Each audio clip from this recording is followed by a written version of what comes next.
या देवी सर्वभूतेषु ब्रह्मचारिणीरूपेण संस्थिता नमस्तस्यै नमस्तस्यै नमस्तस्यै नमो नमः। माता ब्रह्मचारिणी की कृपा आप सभी पर बनी रहे। माँ दुर्गा की कृपा आप सभी पर बनी रहे। आज के दिन सुनिए माँ ब्रह्मचारिणी की कथा। आज नवरात्रि के दूसरे दिन माँ दुर्गा की नव शक्ति का दूसरा स्वरूप ब्रह्मचारिणी का है। यहाँ ब्रह्मा का अर्थ तपस्या से है।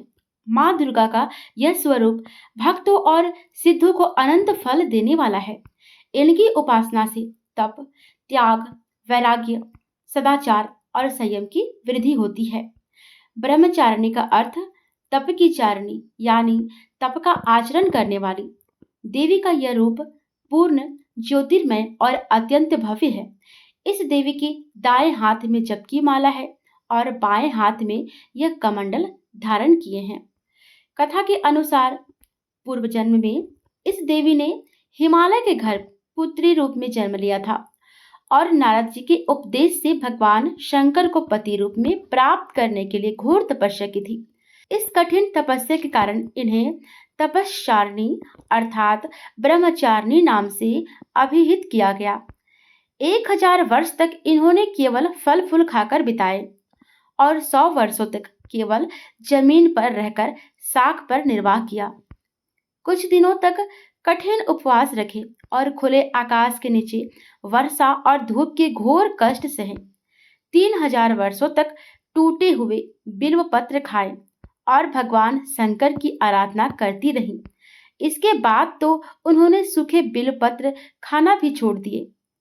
कई हजार वर्षों तक निर्जल और निराहार रहकर तपस्या करती रही।